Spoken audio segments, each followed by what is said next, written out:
What is up, everybody? I'm Goku, and I'm bringing you guys another part of Goku and Raditz. We're trapped inside a time chamber. Now we're moving on to the next part with both Goku, Vegeta, and Raditz training on Beerus' planet. With Beerus observing the three Saiyans as they continue on with their training and increasing their power. With Beerus remarking that they have grown immensely stronger and knows that in the future they're able to surpass him. Whiz, of course, is remarking that his lord is always telling that the two Saiyans will always surpass him, but he asks about Raditz. Of course, Beerus knows that Raditz will soon surpass him, but he wonders if Raditz will do and cheer the path that he practically envisioned a long time ago. Of course, he thinks that maybe Raditz was able to do that, but he doesn't know fully. Eventually, of course, the two individuals will appear on Beerus' planet, being none other than Vitals and Champa. Champa eventually tells Beerus that he wants his Super Dragon Balls, but eventually Beerus refuses, telling that he will not hand them over that easily. Eventually, a bickering starts between the two brothers. Goku, Vegeta, and Raditz are confused of what was happening, but after some explanation from Whis and about the explanation about the Super Dragon Balls, Goku actually suggests why not just do a tournament, since it would be much more better and much more fair between the two brothers. Beerus, of course, doesn't actually mind this idea and thinks it is really good since he has already strong fighters. Of course, Champa thinks that Beerus is getting cocky, but in fact, Beerus was not getting cocky, since already in the models that he has right now, already strong enough to even beat Champa if he wants, since Champa is much more lazier than even Beerus himself. So it'd be much more better. Of course, a tournament will still begin like the original, with of course the difference being that the first battle between both Vegeta and Kaba.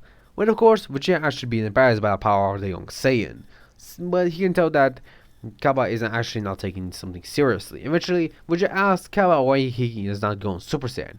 Of course, Kaba is confused with what Vegeta means, but Vegeta explains that he means of this, and eventually powers Super Saiyan, showing the boy his power. Of course, Kaba is impressed with Vegeta's power, but says that he cannot do that. Of course, Vegeta is confused, and eventually Kaba explains about the peaceful times that his world of Saiyans actually have. Of course, realizing that Kaba actually had that trigger of anger, decides to practically test Kaba, and eventually, when utilizing his anger, he's able to practically teach Kaba how to become a Super Saiyan, with Kaba thinking Vegeta, which is done that they should not fight. Kaba eventually nods and eventually fights against Vegeta, with both Saiyans fighting together. Of course, Vegeta is impressed by the battle skill of Kaba, but eventually tells him that enough is enough, and eventually powers Super Saiyan Blue, knocking out the young Saiyan, but tells him that he's indeed impressive and a prodigy to not be underestimated. Kaba smiles as he passes out. Next battle continues on with normal, as Vegeta is able to easily beat Botamo and Magetta, with of course the Insult able to practically ring out Magetta. For the battle with Hit, he still looks like in canon, but is able to actually get much more better information from Hit because of actually experiencing the time skip. As for Goku, he was still able to battle against Hit, but of course, with Kaioken not actually being that much tested, he was still lose, and eventually Rise was able to win. But in the future timeline, another dark figure will appear, being none other than Rise Black. In this timeline, Zamasu practically took Rise's body because Rise is actually shown to be the strongest mortal in Universe 7, so Zamasu took his body. Trunks, of course, will still go back to the past, warn the Z-Fires, and eventually Rise Black will appear to face off against Raditz. Raditz battling his seemingly imposter and eventually battling out. While Beerus and Whis decided to practically do a research about this Rise Black figure, realizing that maybe this will be a point of something about Zamasu, since Beerus knows that a young Kai has always been having malicious intent towards mortals. He hasn't been one of the brightest Kais. Though he's incredibly smart, he's always had that malicious intent towards mortals, which is something that Beerus does not like. But as for Rise Black, he'll be back into the future, with him smiling as he's got even more information about the same biology. As eventually he trains and he grows even more powerful. Eventually, he waits for both Raditz, Goku, Vegeta, and Trunks to arrive, with him waiting and not attacking any human cities. And he just lets Gohan protect them. But eventually, when the Z-Fires do arrive, Raditz faced off against Rise Black, and eventually Rise Black powers to Rose, showing off his power. Raditz is impressed by the power of his copycat, but eventually battles with Super Saiyan Blue. Rise Black explains that he's actually not Raditz, but he's Rise Black. Of course, Rise can actually already tell since his key is almost undetectable, like the Kais and Beerus himself. So he ponders if he's a Kai. But we'll give a chance to practically go to the past and eventually research it. With him, eventually find incredibly shocking information. Though while they're in the past or the present, Raz continues on to battle with Rise Black, with their battle being incredibly intense. With Rise Black actually commenting that Raz is incredibly impressive, since he does not actually have an equal fighter to his level in a really long time, since not even Trunks or Gohan was able to match him in power. Raz, of course, kinda is confused with what he means, since he thought that this imposter of his was most likely him for another timeline or something like that. But Razback just telling that no, he knows what Raditz is capable of, so that's why he's probably taking advantage of learning even more about himself. Of course, that's confused with what he means, but he continues to battle on. While a green individual heals Razback from the back. Of course, Razback is able to notice that and eventually fires against that person, but Razback is able to block the attack, saying that it's very rude to practically take attention off him. While Razback is telling to knock it off, and eventually they continue on with the battle. Well, back in the present, Goku and Vegeta are shocked to actually learn that Razback is actually Zamzu, as he actually wants to kill all the mortals, and he has a zero moral plan. That's what Beerus learned through his research, and of course, after being confirmed from Goku and Vegeta, he has to erase Zamzu. But of course, realize that Bryce is actually still back there and actually still finding Zamzu, they realize that this actually didn't change anything in the timeline. Just like Trunks did in the present timeline, the original timeline did not change like in the original. So means that they still have to deal with Razback and possibly with Zamzu if he's there. Razback, of course, still continues on with the battle with Raditz, but eventually is blasted by a key blast from Vegeta as he's in Super Saiyan Blue. When eventually Vegeta flying up to Raditz and explaining everything to him, Raditz actually being quite surprised. So Zamzu apparently took his body. Of course, Vegeta eventually looked to go back Raditz Black's side, eventually realized that he's actually still standing up, not even scratched by attack. Goku and Vegeta are actually surprised that Raditz Black is still able to stand up. Even though Vegeta put some of his energy to his blast, he's still not able to scratch him. Realizing that this Razback is much stronger than the Razz they knew, realizing that Razz actually been utilizing most of his full power to even fight against this imposter. Realizing that this Razback isn't quite a big threat, Goku and Vegeta knows that they must get the Patar earrings. Wait, of course, they were actually having them, but eventually they heard Zamasu as he fires a blast at them, with Goku barely able to dodge.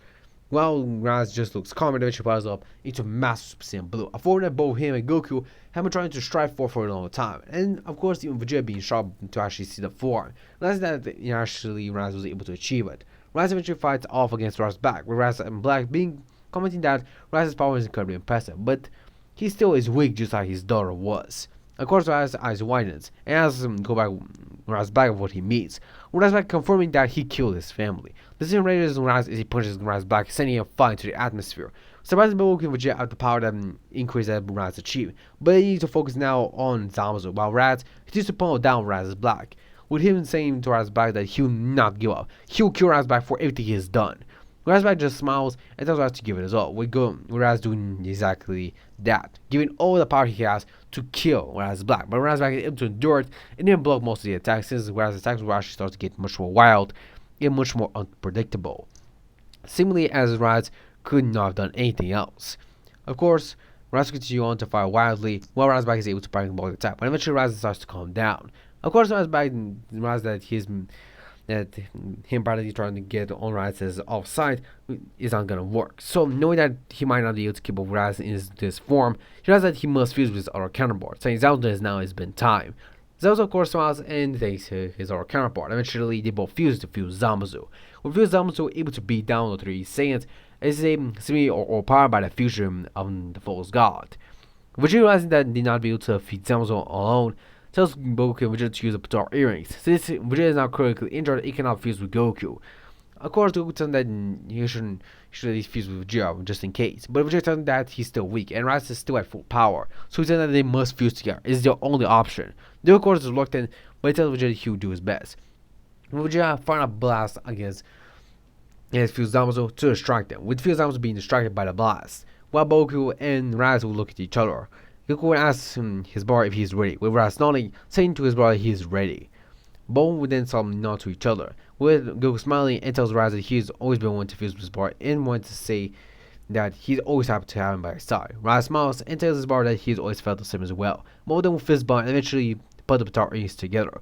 With a bright light shining through the sky, it seems like a new hope has appeared. With Vegeta smiling as he is held by the neck by Fuse Zamasu, with Fuse Zamasu confused as he looks to the light, with the light shining brightly.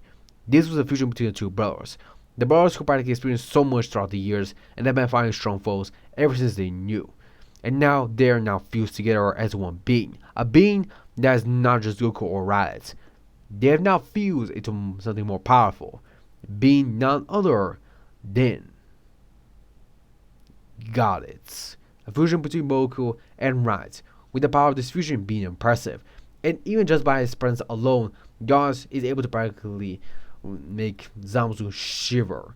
with Zamasu being in shock as he could feel the power of this fusion. He was not expecting a fusion of two mortals to be this powerful, but that tells Zamasu that he is clearly underestimating the mortals, saying to them to never underestimate mortals. Whereas by of course, Zamasu tries to attack Goddess, but Goddess is easily able to dodge attacks, saying that he's too slow.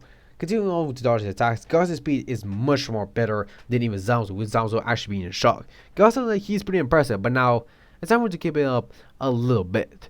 Powering up to Super Saiyan, but eventually Zamasu can go up to much higher levels. Powering up from Super Saiyan 2, then God, and eventually getting it up to Blue. With him starting to easily overpower the false god fusion, is excuse to pull him down, with God saying to him that no matter what he does, he'll still beat him. Of course, Fusano does try to practically do whatever he can to practically defeat gods, but gods being much more focused and actually knowing that the time limit will most likely not last for too long, continues on with the battle with Zamasu. Zamasu, as he tells him that no matter what he does, he'll beat him. Of course, Zamasu tries to do anything else, but in the end, it's futile, with the false god being defeated by gods with the powerful key boss, and nothing is remained.